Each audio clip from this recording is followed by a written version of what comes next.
Christ. Chris and Admin. Really, we kind of match up. Episode 49. All right, no more cringe, guys. Yeah, you. But we are now going to step into the True Detective world. They know what the title is. Save for the title if you let me finish. Save for the title. I like that. That's good. That's a good... I like that. Yeah. We're going to review our favorite show, a.k.a. the only show we've reviewed on this podcast. Yeah. Brew Detective. Brew Detective. If you guys haven't checked out our previous episodes that we reviewed... Don't. They're not What worth. do you mean don't? What's the point, Chris? What's the point? There you go. What? Well... All right, so just... Moving on. Do you not want numbers? I don't want things plugged on my show. We're going to have to talk about this behind the scenes. Okay. Let me just read the plot here so we can get it out of the way. Episode 6. Episode 6. What's the name of it? Sex. Hunters, It's about Hunting in the Dark? About Hunters in the Dark. Hunters in the Dark. No, right. it's about Hunters in the Dark. Okay. So let's... No, it is Hunters in the Dark. See, you chatting. You chatting. Okay. Wayne and Roland, or Hayes and West, as we like to call them, revisit discrepancies. Discrepancies in the Purcell case that were hidden or forgotten. Who knows? And take another look at Tom Purcell and Lucy's cousin, Dan O'Brien, the GOAT. Semicolon. The glitter of Amelia's book release is tarnished by a voice from the past. Wait, one more time? The glitter? The glitter, I guess the rise, the fame. Oh, right, okay. Wow, are you stupid that you didn't know what that meant? I'm taking notes. Shut up. All right. Yeah. That was the synopsis for last week's episode. Yeah. Yeah. So let's get right into it. Yeah. Before we get into it, I don't even know why I said that since I'm going to be saying something else. The Suck Wall. We have a new portrait on the Suck Wall. Yeah. Scoot McNairy. Scoot McNairy makes his way to the Suck weekly Suck Wall. He's our Suck of the Week. The Suck of the Week goes, and rightfully so. Yeah, absolutely. Rightfully so on the Suck Wall. Yeah. Scoot McNairy. Scootering his way into the Suck Wall. Watch out for your ankles, Scoot McNairy. I've heard scooters are dangerous for your ankles. To the ankle. Stupid jokes right now. It's just stupid. Well, all right. Let's get. Well, okay. Okay. Is it the third time you're going to say it? We've been on. Your bum ass kind of a spoiler to your review towards me. The gist of it. Well, don't take the bus with me. Don't take the train with me on Monday morning. You not want me to get to school in time? Do you want me to keep my mouth shut about the TV show I watched? No. You let me know on Facebook. Yes, we still use Facebook to communicate.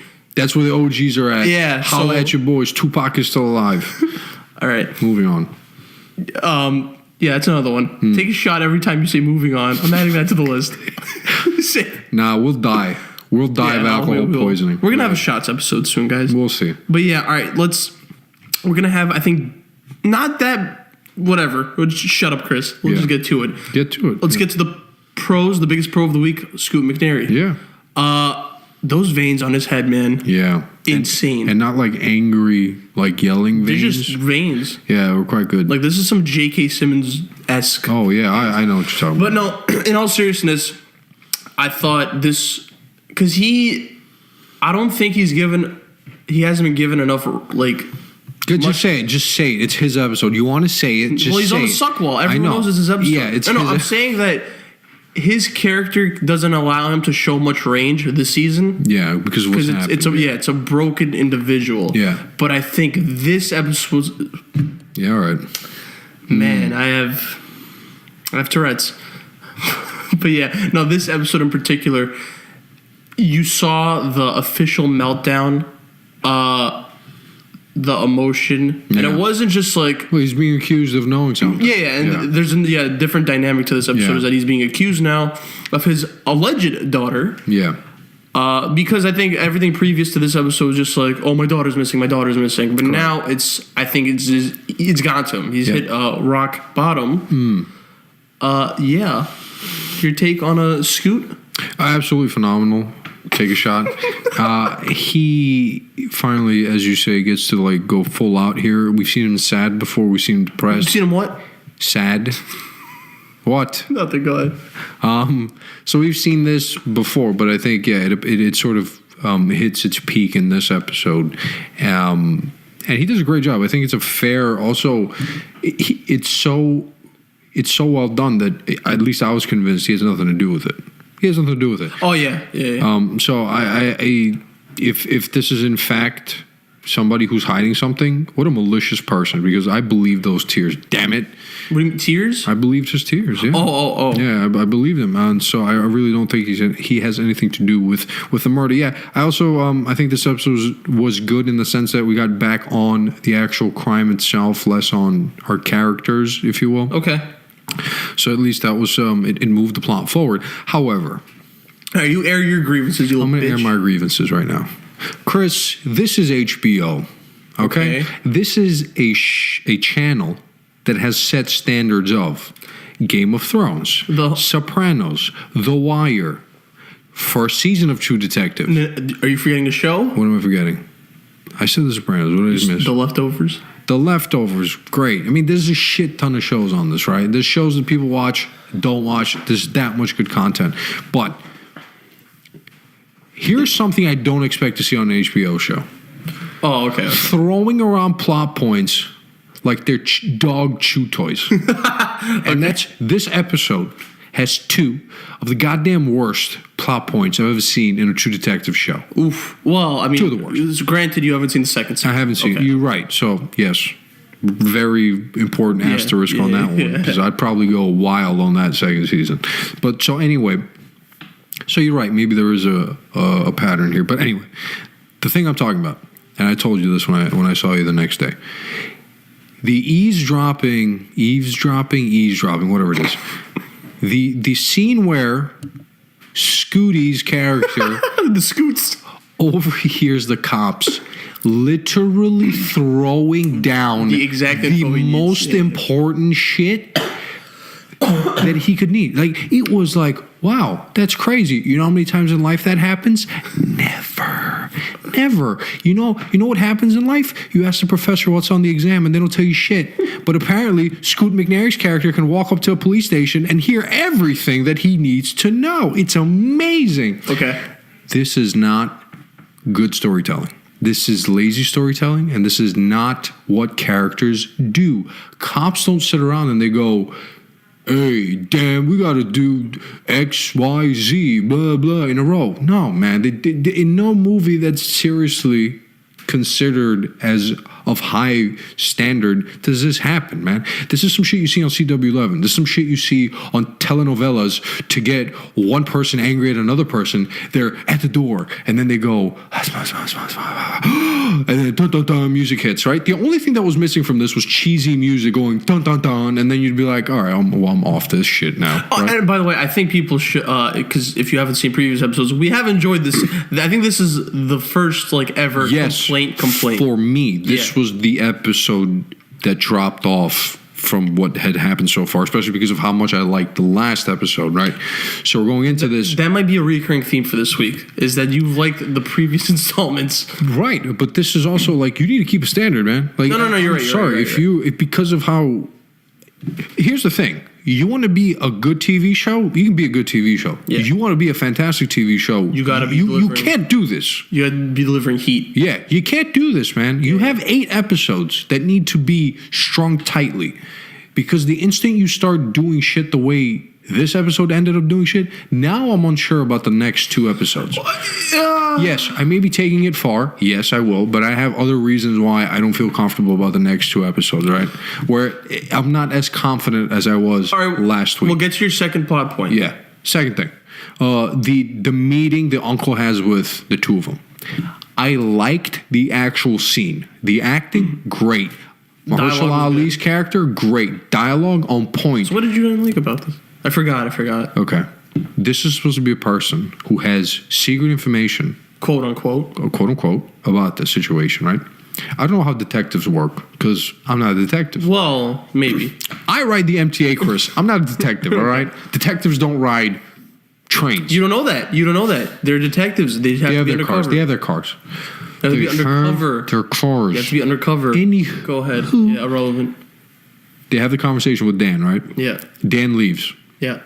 Sussly so. I'm going to bet all the money I've ever earned that he's going to die before he tells him shit. And if this show goes down that road, Well, I'll be done with it. what if they die by the Hazel fine. West? Okay, That's fine. If he dies in some stupid ass reason, that's not a right sentence, man. What am I saying? You stupid. You cutting ass in the show. You stupid. Who you cutting ass off, huh? Can't complete no sentence. Okay. If he dies without getting the information that he's supposed to get to them, that will be the worst decision I've ever seen on this show sans season 2. Okay? Because if any detective is worth his salt, as what I've seen in film, if somebody's saying something that outlandish, right, that they have information about this case that clearly has been eating at their lives for 10 years, right? Sure, you leave him go, right? You let him go. But you know what you're going to do? You're going to follow him. You're going to make sure you know where he lives. You're going to make sure he doesn't run out on you. Well, you're going to make sure he's safe. They have his license plate number, don't they? He takes it. That's not enough for me, dude. What? How?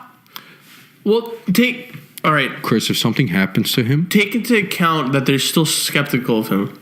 I understand this, but he was a key figure in the 1980s timeline, correct? Okay. He's a key figure. And considering how small the pool of people are that are being considered for this, you would have to assume he's important, right? Okay. Just because of the lack of options. So Okay. when you hear, like Mahershala Ali's character literally gets out of the car at one point because he says he wants to work and he wants to figure this out. I'm like, where is this drive in that moment? I felt like it was incongruent to what the characters would be doing. I get he took the license plate down, but a part of me just felt like, yo, follow him. What do you mean you can't get the money together? Get the money together, give it to him. He gives you the information. You can beat the shit out of him and get the money back. Like, move on. They're not going right? to say anything because he's a drug addict. You could figure out something, right? I just felt like they were playing by his hand. Where I felt like, why are you giving up your power and giving up your ground to him? And it felt so odd watching them because they're usually the people in control. They're the ones that are leading the investigation. They're the ones that interrogate people aggressively when they need to. They get their shit done. Okay. And this is a scene where I felt like they didn't get their shit done. They got hustled and played by this dude, right? And I'm telling you, man, if in the next episode he dies without talking to them, I will flip my lid. So that's your main thing? What? Like, if that's where you draw the line? Yeah. Okay. All right, but how, like, in what circumstance how does he die? Like, what's going to make... If I'm being very clear here, I'm giving them a very wide margin because Okay. my thing is, if the three of them are supposed to meet Oh, and he dies in the way. Okay. and some bullshit happens, Okay. I will be very upset. I thought what was going to happen was Scoot McNairy's character was going to kill him That's what I thought. at one point, and I was like, that's fine. I was still upset because that means that the detectives let him die without keeping track of him, right? But I would have understood that. Okay. I would have been fine with that. Well, here's the thing. I do think... Well, it's confirmed that he's dead. Yes. He's dead. Yes. It's confirmed he's dead. Yeah. God. Dan O'Brien's dead. He's dead. Okay. So stupid. Dead. Papu beep dead. Bop, bop. Okay. Shout out 23 jumps. 23, what is it? 22 minutes. I forgot the first one's 21. Wow, it's been years. Anyway, yep. So but the reason why I'm confident they're not going to go down that route, because so. the way you're describing it, and I have similar gripes to you. Yeah, I completely agree. Yeah. I'm nervous, Chris. More particular for the first one. Yeah, absolutely. The second the one's a first one little- is so outrageous. Second one may be a little nitpicky. That's fine. To an extent. That's fine. Okay. No, but I do get your. But you see, if the first one doesn't happen and the second one happens, I don't bring up the second one. Okay, fine. So and I agree with you. It was very like Riverdale-esque. It felt like I was watching CW, bro. I don't watch Riverdale, by the way. It felt like I was watching network cable. No, and you're right. You're right, and I'm disappointed in Nick, whatever his last name is, Pizzolatto, because Pizza. Nick Pizza. Nick Pizza's True Detective. No, because it doesn't have the same ring. it hurt. Well, it does hurt. It's credibility, man. Well, no, I'm just saying it hurts. Oh, and it hurts. Yeah. Well, yeah, sure. It hurts. It's credibility too, because they were on such a good roll. I thought so. And the 5th episode for me is the strongest one. Sure. And you have the momentum roller coaster just stopped at your corner. You got to it, Yeah. but the loops Yeah. weren't there. They weren't there. It was like a straight ride. You just had You're like, you run okay. Green Lantern where it hurts your balls. Absolutely agree. Terrible ride. Don't go on it. Yeah, but okay. Those I think are the gripes. Mm-hmm. Now, where I think that I don't know why I'm using my hands a lot right now. Use your hands, bro. Hey, Hey. what your second? Because the first one, okay, that's just this I episode. have other things, by the way. Flaws? Not flaws, but like other things to talk things I want to talk about. Okay, yeah. All right, I'll go by quick for this one. Yeah, sure. The second one, I think you could chill out a little bit for the second one. That's fine. Your fear, no, not just chill out. I'm just Yeah. saying you could. I think your stress could be a little out because when Mahershala Hayes talks to NYU girl, Yes. unconfirmed name, when they talk about Director, bro. Just call her the director. no. That's Nick Pizza. When she brings up Dan's Uncle Dan's body, He's uncomfortable. there's uncomfortable. So I do think they have a hand in how he dies. Right. But then again, but now it could be that they let him die. God damn it! Now you got me thinking. See, now I'm tight. See, now I'm a little if scared. they let him tight, if they let him tight. Yeah, like we're just Oh my God, it's such a long day. we're off the shit. Such a long day. No, but I do think. Because I don't know, they keep bringing up this thing where it's like, I know what you did, I know what I did. So something has to happen. By the way, I feel like that's a little bit like I get doing that hot potato. I know what you did. I did for an episode. they kind of got to get to it. The by shits now. is like, yo, how are we having a conversation about some weird shit that we did years ago, and not one of us goes, that's kind of crazy that we killed that guy. Yeah, it's like, yo, you have to say that. Cameras on. We can't spoil it. It's like you have to. It's like that. Dare I say it? It's very 13 Reasons Why-ish. Stop it. Where it's like... No. All right, now we're getting outlandish. First it was Riverdale, now it's 13 Reasons Why. It's that bullshit where it's like, well, I don't want to listen to just listen to the goddamn Listen to tapes. tapes, you fucking Just listen to the little tapes. scumbag. And just like in this one. So just say skip it. Yeah, no, just say it. I see, but I'm blaspheming. you know why? But you know why that makes me fearful is because now the payoff better be good. Because now you have a standard to live up to. Okay, now this is what my ultimate fear is now this, okay?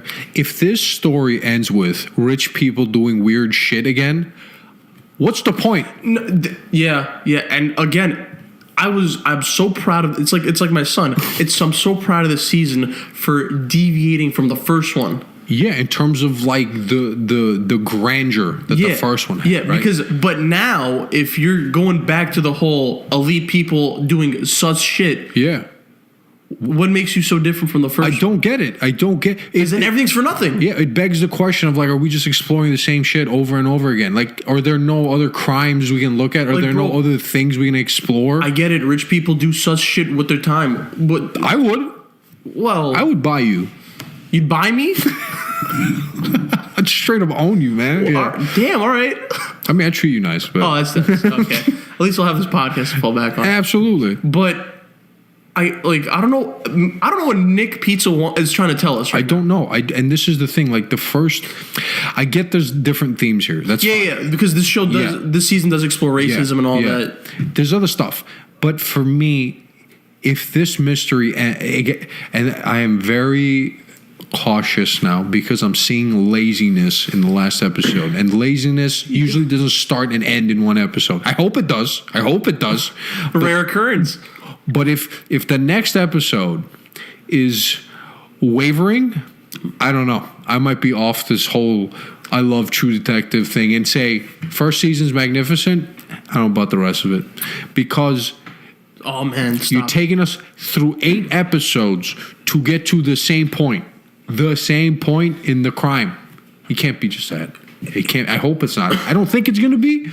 There's like last week it was like a 2% belief that that's what it is. Now? We're at like 10-15 now. Oof. I'm uncomfortable with how high this is. Well, you see now it's because I was actually hyped that there was a little unpredictability. I'm like, okay, now I don't know where they could go. Yeah. Now that unpredictability has me a little nervous. And I'll tell you this: the scene with the Get your shit together. Oh, by the way, Yeah. we didn't hate this episode. No. I just think it was the weakest one, Yes. in my opinion. Yeah, it was the weakest at a point when it couldn't. Like It had everything going for it. yeah, but like if the weakest episode is episode 2 or 3, fine. That's fine because that's the slow build ones. But now we're at the penultimate episode, Yeah. and then we're gonna end it. So we can't be dropping the ball now. It's third quarter. We're ending the third quarter. We can't be dropping the ball now. You did all your essays. Yeah. You got the first test back. Everything's going well. We're near that A range. But now, your midterm, 72. You got a 72 on the midterm. Now it's suspect. Now you got to pull out your final. You have to pull out all the artillery. Anyway, the thing I was going to say, the scene where they go speak to the Hoyt security guard ex-cop. Oh, Harris. Yeah, and he makes a point about Ali's body. Okay? He's clearly involved in some human trafficking. 1,000% See, I thought he would. Human trafficking. I thought he would have been involved with Scoot's character. Now, because okay. Now let me bring out my 2 extra flaws. Go ahead, yeah. God damn it, I don't want to bring out flaws, but there's decent moments in this episode, and we'll talk about the ending after my because that seems to be the big thing. Yeah. This 2 of the storylines went in routes that you didn't have to go. Okay. You didn't have to. Dan's sexuality, I felt, was unnecessary. I don't know. Where are you gonna go with it? Because he's dead most likely, and it's like, where's the effect gonna happen in the future episodes? Like, wait, what do you mean Dan's sexuality? He's gay. Dan, the uncle? No. Oh, sorry. What the hell's his name? Tom. Sorry. Yeah. Excuse me. Yeah. Right. It's suggested he might be homosexual. No, right. It's confirmed. It's not confirmed. How is it confirmed? I mean, most likely, yes. Yeah, most likely, yeah. He just said that. You did? What did I say? I don't even remember what I said. Oh, yeah. But go ahead. It's where are you going to go with that, and how impactful is that going to be in the future? Well, this is why we're not rating episodes, right? Yeah. Because we don't know what the payoff is going to be. And the payoff is so important for these like loose plot point lines. And so I don't want to say anything about that because I don't know how they're going to use it. But as of right now, a part of me is also like, how is this evidence that comes 10 years later? Like, if you ask me what I did 10 years ago, I don't even remember shit. Yeah, and then they go to his crib and they see the pamphlets for curing homosexuality, and I'm like, what? How convenient. Oh, again, the convenience. True Detective isn't supposed to have convenience. It's not supposed to be convenient, dude, because it doesn't make for compelling television. If all you have to do is rummage through somebody's shit to figure out who they are, okay, how's that exciting? How's that compelling? It's just not. And then the last bit I had where I was just like... Flaws. Not flaws, where I was just like... Okay, is when Amelia's doing the book signing and Mr. Red Herring over here walks by with his weird gray eye. You know where that guy was from, right? Yes, he's from Leftovers. Yeah, of course. Yeah. Well, can we talk about True Detective Leftovers? He's in the trailer park. Yeah, it's the guy. Yeah, and he just flips out, and then she goes, dolls. Wait, she said that? She says dolls after he finishes ranting. She said that? She just says dolls. I didn't catch that. Bro, I'm watching this. I'm like, no. I thought she said his name, low-key. No, she says dolls. No. Do you see what I mean? No. She said dolls. Dude, it makes no sense. I'm just like, okay, what now? Are we just throwing words out to seem mysterious as shit? Oh my God. No way. Dude, she says doll. I had the subtitles on because I hate listening to this show without subtitles. No, I need subtitles now. And she bugs out. She says dolls. It's the show. Oh no. Yeah, now you know why I'm... It really is the worst episode. Now you know why I'm feeling how I'm feeling, dude. It's just not... The cheesiness of this a lot of cheese was through the roof this episode. I was like, wow. Who took a week off? I can't continue this right Who took a week? How do you direct this? And no, I'm going to take a quick vacation to Cancun. I don't understand this. This is what like boggles my mind. I would love to be on the set of a show like this and watch its peak and its valley because I want to see the people who make the best version of it not notice mistakes as they happen. How do you watch this episode and nobody goes, and it's kind of convenient how they're just making it through this mad easily. How does nobody say this? I'm watching this on a goddamn laptop screen in between people walking in and out of my room and I can notice these mistakes. How the hell are people who are professionally paid to write this shit don't go, and maybe we should probably put an obstacle here that, you know, perhaps makes it a little bit more difficult. I don't know. You see, I would rather, and I don't know if you agree with me on this one, I would rather I would rather the process, like the journey, Yeah. to be solid, Yeah. and the payoff to not land, rather than little mistakes throughout. I mean, Because that if was- the payoff doesn't look, the payoff, whether you like it or not, is subjective. Yeah. You know? It always, yeah, dude. This is the first season got mad flack for the payoff. I don't care. Wait, what? The first season, it got mad flack for the payoff. Yeah, because I there was didn't- no payoff. But to me, I'm like, that's the point. Yeah, you're not. Your two detectives aren't supposed to be exposing the elites of the world. Yeah, it's not going to happen, right? And I liked it for that reason. Also because the other, how was it, 8 episodes as well? Yeah. The other 7 episodes are fantastic. Tremendous. See, but that's the thing about finales is that the finales technically the impact overshadows Yeah. everything that came before. Yeah, but now we're in a situation where the finale needs to show up. That's what I'm feeling now. Because now the finale's worth 60% of your grade. because I look at the episodes that we've received so far, right? Quality. Right. I can tell you we have interesting characters, we have an interesting plot. The plot, the mystery hasn't really gone anywhere. Yeah, it's there's a lot of repetitiveness this season. Yeah. You're not advancing the plot. I love the advancement of the characters. But also the mystery is here. Like, we still need to move that shit along. And we can't just go, oh shit, we got to move it along. And then there's throw easy things. then there's the addition of just like, well, I know what you did, and I'm like, okay, let's figure out everything else. Dude, even the dialogue between Dan and them, for the most part, is good. Okay, but there's several lines where he goes like, well, you guys are really stupid, aren't you? Like, you still haven't figured it out. Okay, crack. And I'm just like, wow. Really? Are we doing that thing where one character knows all and the other characters don't know shit, and that character is going to be the god amongst them? Like, bro, come on. Like, this show should not be falling to these sort of. Yeah, you're better than that. Yeah, that's what it feels like to me. Okay, all right, we kind of got. All right, so Yeah. Let me get away with another the other route that I didn't understand. Go ahead. The son is Cheating. an affair. Yeah, I wrote this down. Okay. I don't understand this. That's fine, but What I think, if I were to look at it from a positive, I'm not saying cheating is fine. I'm just saying this. well, I hope not, Chris. No, from my point of view, the way I see it is we're supposed to get insight into Hayes, that he basically tells his son, I failed you, technically. yeah, well, I mean, what I got from it was, don't tell her, because what's the point? You're going to ruin the marriage. That's what I got from it. And for me, it's not about, at least in my, what I got from it, it's not about the fact that his son is cheating, because his son isn't really important to what's happening, at least so far. He'd be taking his pops everywhere. Yeah, he's just chauffeuring his dad around. He's important because that scene tells us how Hayes views marriage. He doesn't view it as being truthful with your partner. He doesn't view it as being, direct with them. He plays this total sum game where he's like, is everyone going to be happy or is everyone going to be mad? And if everyone's going to be happy, if everyone's going to be mad, you don't do that decision, even if it's the right one.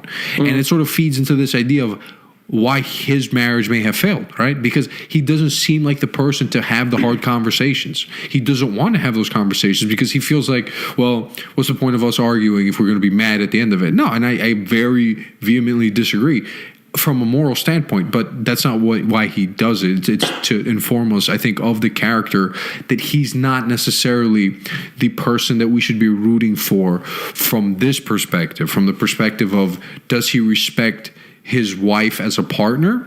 He clearly doesn't, right? The way he's talked about her and the way he's thrown her her career into this abyss of you're using people X, Y, and Z. And then to this point now where he doesn't feel like his son shouldn't tell his wife, which is a massive thing for a father to say. We have to remember, this is a father. He's supposed to be the moral figure for the son. And this is, what tends to be the case. And he's, most people would say, leading them morally astray. Yeah, I mean, that's what I got from it. If I was to look at it from a positive I agree. point of view. Yeah. With what you said. I hate my sister so much. Dude, she's fine. No, all right, so, but the thing is, if that, I feel like that should have been a thing earlier in the season. Why is this showing up now? Because now it's like a different, maybe you want to create like that breaking the ice convo that Hayes finally has with the son, because they haven't had a full relationship. I feel like Sure. Like a heart to heart, yeah. yeah, and if I don't know, it's just where is this gonna go? What's the impact? Yeah, of it this? seems like it's yet another thing being thrown into to the already sort of overflowing stew here. a lot of things in the stew right now. Yeah, a lot of things. I mean, I like stew, but Sure. not in my TV shows. Okay. No, let me get to what I liked. Yeah. I think there's a lot of good. Yo, What was that? I don't know. This is my Skip Skip Bayless. Bayless Yeah. arms. Dude. Dorf. Yeah. His facial his expression mean face? was just like just mad. It's you could feel it, dog. Yeah, he got is it. just staring into your freaking eye sockets. He's got a great mean face. Absolutely. It's awesome. Yeah. That was just a little whatever. So what I like is that what I think that because the 1980s is getting wrapped up. Yeah. Got wrapped up. I think it's done. Yeah. Yeah. They're wrapping it up in like I like that they're wrapping it and they're setting up the other ones to get wrapped up in the Yeah, future. of course. Like the next one is likely the 90s is going to get wrapped Yeah, up. absolutely. And then the ending, of course, the finale is going to just show whatever. So I like that the chess pieces are moving at Yeah. appropriate pace. Yeah. I mean, I don't know if you agree with that. Yeah, I mean, the fact we can't keep going 3 timelines. Yeah, because so- the last episode needs to be cohesive. I think we'll do it. Yeah, How did the last thing we'll talk? This will be the last thing that we'll talk about the ending quick, and then we'll Go end ahead. it. What did you think of the scene of them? Well, they're old. By the way, we haven't got no mention of this before. The makeup in this show It's great. is amazing. yeah, I like it. We haven't, like it. The generic phrase. It's nice. It's nice. It's good. Fire. What do you think about that scene with them in like the office? I thought it was very interesting. Because that creates a little bit of tension. Yeah, and you mentioned it, and I read it up a little bit too. The fact that the viewers don't get a chance to reaffirm what Dorf sees. Yeah. Puts us now in a perspective where we're like, well, who's really on this, right? And to me, if Dorf is in on screwing over Hayes, my heart's gonna goddamn break. Wait, what? Say that again. I'm sorry. If Dorf is in on this plan to ruin Hayes, my heart's gonna break. Oh, absolutely. Because I'm so that relationship is what I'm bought in the most. Yeah, absolutely. That's the thing that's moving this forward, and rightly so, as it should be. So for me, and you also see the impacts of his disease, where he leaves and he comes back, and it's like somebody hit a reset. Yeah, it's like, and you see Dorf sort of like, and you see Dorf like understand that this is how he lives, and he sort of plays along with it almost, where he doesn't like freak out or anything like that. He just sort of goes along with it. But yeah, the whole sedan situation, I don't know what's up with that. I don't know if it's still his anxiety or Well, I whatever the think case it's is. gonna I think because they've been building it up. Yeah. Yeah, I think it's gonna be addressed in the next episode. I don't know if they're gonna finish it. Yeah, next episode, we're definitely going to see somebody die. It has to be Amelia. It 1,000%. has to be Amelia. I've been saying this the last 4 episodes. When is she gonna die? Amelia, well, I think Dan has to die next episode. That's my guy. Dan has to die next Dan's episode. your guy? Dan's my guy for next episode's death. How do you think Amelia dies? I don't think she dies any wild way. In fact, I don't It's like a think the disease or show. I don't think the show might even go into it. I don't think it's just going to. Because her death doesn't necessarily move any of the pieces on the chessboard, if you will. I want to know how she dies, though. Yeah, I mean, they can mention it in an offhand comment. I just don't believe her death is critical to any of the character's sort of development. Like, for example, Hayes doesn't really think about his wife until he gets looking at the case and looking at her book. So it's not like her death, at least from what I've seen so far, propels him to do anything. What if he kills her? I mean, then just okay then. All right, yeah, I guess so. Yeah, him and Dan kill her. All right, I don't know. Okay, ending. Yeah. Scene. What do you think about that? Finally, we got some insight. Yeah, I get this idea of him being led down this path. They're clearly leading him like a mouse through a maze, right? It's interesting. A part of me didn't want to see the pink room. Why? Because I feel like when you see the pink room, it brings all the mystery that we've been leading up to. It's gone now. Now we know what the pink room is. Now we know the Hoyt people are evil. Now we know they're trafficking girls. Let's see. Yeah. That's it now. Like, that's it. So you think for me, that's it. The mystery is It's gone. The mystique is gone. It's gone. Well, yeah. I mean, didn't they do it in the first season with Carcosa and the Yellow King? We never got to see it. What the hell was Carcosa? Carcosa was that pit that they go to in the last episode. Yeah, I mean, isn't that the same thing technically? Yeah, the last episode. Well, I don't know. Maybe maybe they got like something in store. For me, it seemed like this pink room was.